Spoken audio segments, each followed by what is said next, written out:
అందరికి నమస్కారం. నేను శిరీష. ప్రస్తుతం మనతో పాటు ఉన్నారు ప్రముఖ ఆధ్యాత్మికవేత్త, జ్యోతిష్య పండితులు, త్రిపుర సుందరి పీఠం దైవాజ్ఞ బ్రహ్మశ్రీ రమా శర్మ గారు. గురుగారితో మాట్లాడదాం.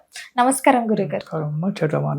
గురుగారు, ప్రతి ఒక్క గుడిలో రావి చెట్టు అనేది ఉంటుంటుంది. ఇప్పుడు చాలా మంది ఇంట్లో పెంచుకోరు రావి చెట్టుని, కానీ ఎక్కడ గుడిలో వెళ్ళినా రావి చెట్టు ఉంటుంది. కొంతమంది ముడుపులు కడుతుంటారు. చాలా మంది పండితులు కూడా చెప్తుంటారు, ఏదన్నా మీకు దోషం ఉంటే రావి చెట్టు చుట్టూ తిరగండి, రోజు పొద్దున నీళ్లు పోయడం చెప్తూ ఉంటారు. మరి రాగి చెట్టు విశిష్టత ఏంటంటారు అసలు? శ్రీ గురుభ్యో నమః. శ్రీ మహాగణాధిపతే నమః. గురు బ్రహ్మ గురు విష్ణు గురుదేవో మహేశ్వర, గురు సాక్షాత్ పరబ్రహ్మ, తస్మై శ్రీ గురవే నమః.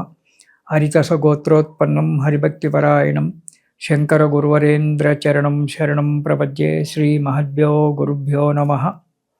సదాశివసమారంభాం వ్యాసశంకర మధ్యమాం అస్మదాచార్య పర్యంతాం వందే గురు పరంపరాం. అరుణాం కరుణాతరంగితాక్షిం ధృతపాశాంకుశపుష్పబాణచాపాం అనిమాదిహృయువృతాం అయోకైః అహమిత్యేవ విహాయేద్భవానీం. ఓం శ్రీమాత్రే నమః. ఊర్ధ్వమూలమలశాకం నశ్వత్తం ప్రావరవ్యయూః అంటాడు భగవద్గీతలో. మూలతో బ్రహ్మరూపాయ, మధ్యతో విష్ణురూపిణే, అగ్రత శివరూపాయ, వృక్షరాజాయ తే నమః.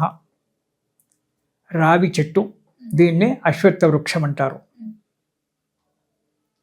పూర్వకాలంలో అసలు ఇది ఎందుకు పూజ చేయాలి అనే ఒక విషయాన్ని మనం కొత్తాం. పూర్వకాలంలో వృతాసురుడు అనేటువంటి రాక్షసుడు ఉండేవాడు. ఆ రాక్షసుడు చాలా తపస్సు చేసి ఎన్నో వరాలు కోరుకున్నాడు. ఇంద్రుడు భయపడి సగం సింహాసనం కూడా అతనికి ఇచ్చాడు. సంధి చేసుకున్నాడు, ఇద్దరు సంధి చేసుకొని సగం సింహాసనం ఇచ్చాడు. వృతాసురుడు ఉన్నాడు. అయితే వృతాసురుడిని ఏ విధంగానైనా చంపాలి అనేటువంటిది ఇంద్రుని ఆలోచన. మీదికి ప్రేమ ప్రకటిస్తున్నాడు, మనసులో మాత్రం వీడిని చంపాలి అనేటువంటి ఒక ఆలోచన ఇంద్రునికి ఉన్నది. ఇలా చేసిన తర్వాత కొంతకాలం అయిన తర్వాత బ్రహ్మ దగ్గరికి అక్కడికి వెళ్ళాడు ఇంద్రుడు. దేవతలను అందరిని పెట్టుకొని చేసుకొని వెళ్తే బ్రహ్మదేవుడి దగ్గరికి వెళ్ళినప్పుడు శివుడు అక్కడి నుంచి, నా నుంచి కాదు దీనికి ఉపాయం, వాడు మంచి మంచి వరాలు కోరాడు, నేను మంచి మంచి వరాలు ఇచ్చాను, నేను శివుని దగ్గరికి వెళ్దామన్నాడు. శివుని దగ్గరికి వెళ్తే శివుని దగ్గరికి వెళ్ళి, అయ్యా మరి ఇట్లా వృతాసురుని చంపాలి, ఏం చేస్తే బాగుంటుంది, ఇట్లా చేస్తే బాగుంటుంది, వాడు చావానికి చావు లేదు, మీరే వరాలు ఇచ్చారు, వాడికి చావు లేదు కదా, వాడిని చంపాలి.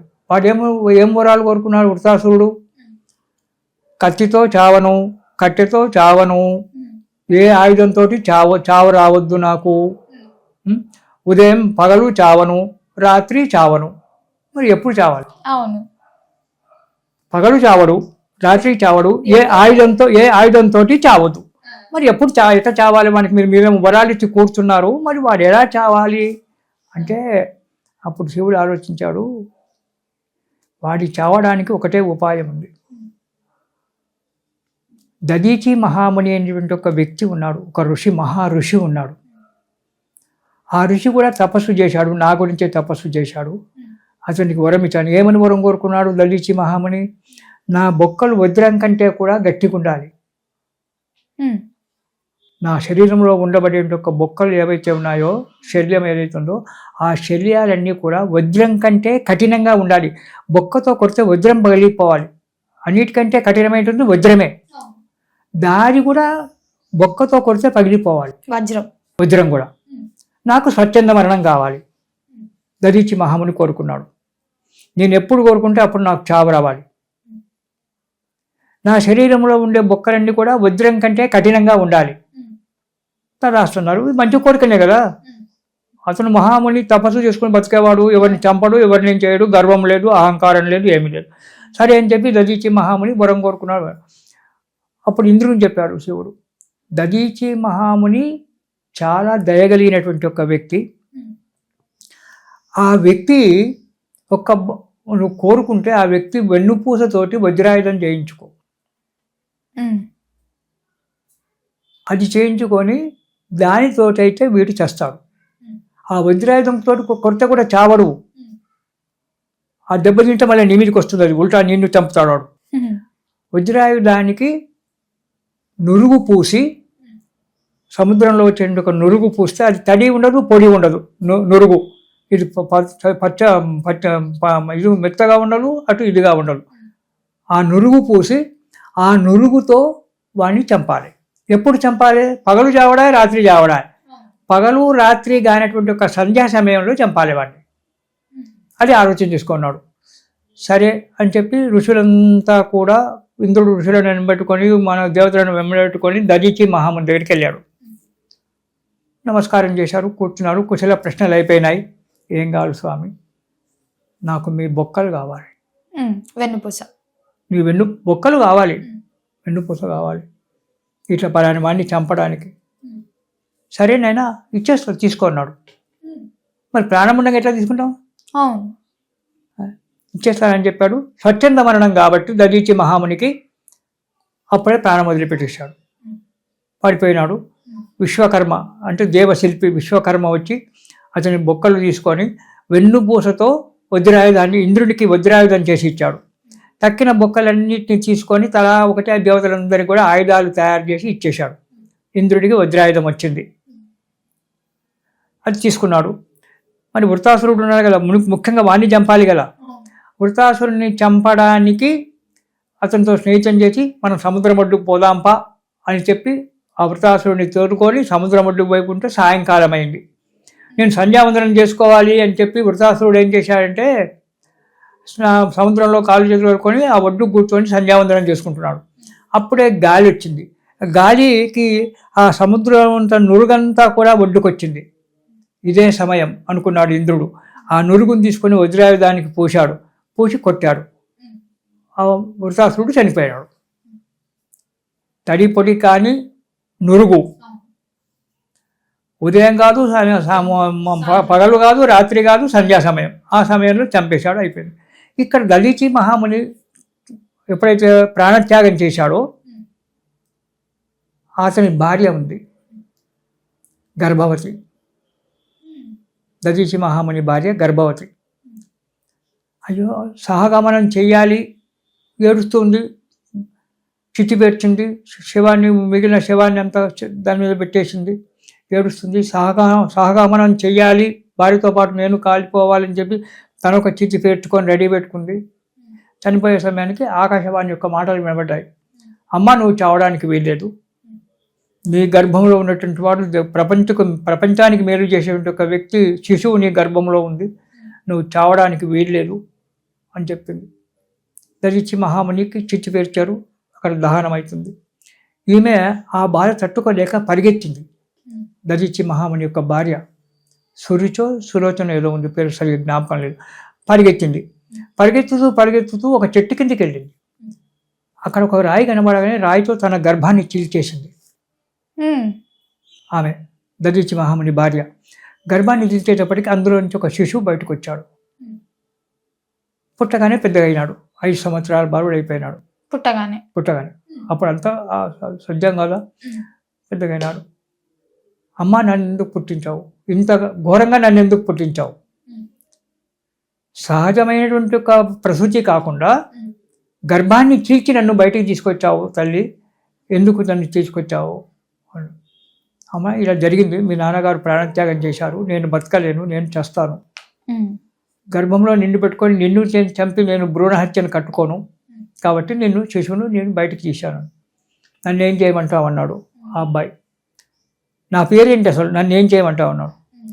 పిప్పల వృక్షం కింద నీవు జన్మించావుగా, బయటకు వచ్చావు, గర్భంలో నుంచి బయటకు వచ్చావు కాబట్టి నీ పేరు పిప్పలాదుడు అని పేరు పెట్టింది.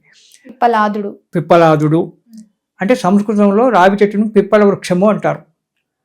అంటే సంస్కృత పేరు పిప్పల వృక్షము. ఇప్పటికి కూడా మహారాష్ట్ర పోతే పీపల్ కా జాడ్ అంటారు రావి చెట్టును. మహారాష్ట్రలో అంతా కూడా, మహారాష్ట్ర నుంచి ఒక ఆంధ్రప్రదేశ్, తెలంగాణ తప్ప దక్షిణ దేశాలలో, మధ్యప్రదేశ్ ఎక్కడ పోయినా కానీ, కాశీ ఎక్కడికి వెళ్ళినా కానీ పీపల్ కా జాడ్ అంటారు, పిప్పల వృక్షము. దానికే అశ్వత్థ వృక్షం సంస్కృతంలో ఉంది, పిప్పల వృక్షం అంటారు. దాన్ని మనం తెలుగు భాషలో రావి చెట్టు అంటాం. పిప్పల వృక్షం కింద జన్మించావు కాబట్టి నీ పేరు పిప్పలాదుడు అని పేరు పెడుతున్నాను అంది. నన్ను ఏం చేయమంటావు అన్నాడు. నువ్వేం చేయాల్సిన లేదు, ఈ పిప్పల చెట్టు కింద, ఈ రావి చెట్టు కిందనే కూర్చో. ఈ రావి చెట్టులో 3 ఉంటారు. మూలతో బ్రహ్మరూపాయ, మూలంలో బ్రహ్మదేవుడు ఉంటాడు, మధ్యన విష్ణుమూర్తి ఉంటాడు, చివరి కొనలో ఆకులలో శివుడు ఉంటాడు. కాబట్టి ఈ చెట్టు కిందనే కూర్చో. ఈ చెట్టుకు ఎవరైతే ప్రదక్షిణాలు చేస్తారో వాళ్ళు కోరుకున్న కోరికలను నెరవేర్చు అని చెప్పి వరమిచ్చింది తల్లి. వరమిచ్చి ఆమె సహగమనం చేసింది. పోయింది, చితి పెట్టుకొని ఆమె కూడా దళిచి మహాముని దహనం అయిపోయినాడు. అతని భార్య కూడా కొడుకును ఇక్కడ పెట్టి వరమిచ్చి ఆమె కూడా దహనమై. మరి రావి చెట్టు అంటే ఎక్కడ ఉండాలి? ఏ రావి చెట్టు కింద కూర్చోవాలి? గుళ్ళో ఉన్న రావి చెట్టు కిందనా, చెట్టు బావి దగ్గర ఉన్న రావి చెట్టు కిందనా, దారిలో ఉన్న రావి చెట్టు కిందనా అంటే అంతకుముందే తల్లి చెప్పింది, ఎక్కడ రావి చెట్టు ఉందో అక్కడ నీ అంశం ఉండాలి. ప్రపంచంలో ఎన్ని కోట్ల రావి చెట్లు ఉన్నా సరే నువ్వు అక్కడ ఉండాలి, అక్కడ నీ అంశం ఉండాలి, నువ్వు ఉండాలి అంతే అని చెప్పింది. చెప్తే సరే అని చెప్పి ఆ పిప్పల వృక్షం కింద రావి చెట్టు ఉంటుంది. ఆ రావి చెట్టు కింద పిప్పలాల మహాముని కూర్చొని ఉంటాడు. అక్కడ మహా తేజస్ సంపన్నుడు పిప్పలాదుడు. అయితే రావి చెట్టుకు ప్రదక్షిణ చేస్తే అతనికి కూడా మనం ప్రదక్షిణం చేసినట్టే. ఆ రావి చెట్టుకు ప్రదక్షిణ చేసడం వల్ల ఏ కోరికతో రావి చెట్టుకు ప్రదక్షిణ చేస్తాడో ఆ కోరిక పిప్పలాదుడు మనకు తీరుస్తాడు. ఆరోగ్యం బాగాలేదు, రావి చెట్టుకు ప్రదక్షిణం చేయి, తగ్గుతుంది. సంతానం కావాలి, రావి చెట్టుకు ప్రదక్షిణం చేయి. నువ్వు దేనితోటైనా పర్వాలేదు, ఏ కోరికతో అయినా పర్వాలేదు, రావి చెట్టుకు ప్రదక్షిణాలు చేయాలి. 11, 18, 54, 27, 108 నీ శక్తిని బట్టి ప్రదక్షిణాలు చేస్తుంటే ఆ పిప్పలాల మహాముని కరుణించి మనకు వరాలిస్తాడు. ముఖ్యంగా రావి చెట్టులో ఉండబడే గుణము ఆరోగ్యం బాగు చేస్తుంది. ఇది నా అనుభవంలో ఎంతోమందికి చూశాను. రావి చెట్టుకు కనుక ప్రతిరోజు ఒక చెంబెడు నీళ్లు పోసి చెట్టు మొదట్లో పసుపు కుంకుమ వేసి 2 అగరొత్తులు వెలిగించి పెట్టి ఇంత చక్కెరో పండో నైవేద్యం పెట్టి నీ సంకల్పం ఏదుందో నమస్కారం చేసుకొని 11 కానీ 18 కానీ 27 కానీ 54 అంటే చివరిలో 9 సంఖ్య రావాలి. అలా వచ్చేటువంటి ఒక ప్రదక్షిణాలు కనుక రావి చెట్టుకు చేస్తే ఆరోగ్యం ఎటువంటి రోగమైన క్యాన్సర్ రోగం కూడా తగ్గొచ్చు. క్యాన్సర్ అని మనం ఏమంటున్నాం, అది కూడా తగ్గడం. అయితే అవి తగ్గాలంటే ఏం చేయాలి అంటే ప్రదక్షిణ చేసిన తర్వాత కొన్ని భయంకరమైనటువంటి రోగాలకు చెట్టును బిగ్గర కావలించుకోవాలి. క్షయవ్యాధి ఉంది, క్యాన్సర్ ఉంది, అప్పుడు ఏం చేయాలంటే ప్రదక్షిణాలు చేసిన తర్వాత చెట్టును బిగ్గరగా ఒక 5 సెకండ్లో 10 సెకండ్లో చెట్టును బిగ్గరగా కావలించుకోవాలి. ఆ చెట్టులో ఉండేటువంటి ఒక శక్తి ఈ రోగాన్ని తగ్గిస్తుంది. రావి చెట్టులో ఉండబడే ఒక గుణం ఇది. ఆ రావి పళ్ళు ఇప్పుడు సంతానం కావడం లేదు, కొందరు బాధపడుతుంటారు. చాలా కాలం మంది 10 మంది డాక్టర్లు రావి చెట్టు పళ్ళు ఉంటాయి, చిన్నగా రాలుతుంటాయి. ఆ రావి పళ్ళను తీసుకొచ్చి పొడి చేసి దాంట్లో తేనె కలిపి మీ 3 రోజులు బహిష్టైన 3 రోజులు అది కనుక తీసుకున్నట్టయితే, ఇట్లా ఒక 2 నెలలు 3 నెలలు తీసుకున్నట్టయితే గర్భవతి అవుతుంది ఆ సమయంలో. లేదా కొన్ని రోజుల పాటు వరుసగా ప్రతిరోజు కూడా ఆ రావి పళ్ళ యొక్క పొడి పౌడరు తేనె కలుపుకొని ఉదయమే పరిగడుపున కనుక మనం తీసుకున్నట్టయితే గర్భస్థ దోషాలు పోయి సంతానం అవుతుంది, వంద్యత్వ దోషాలు పోతాయని చెప్పి మనకు వైద్యశాస్త్రమే చెప్తున్నది.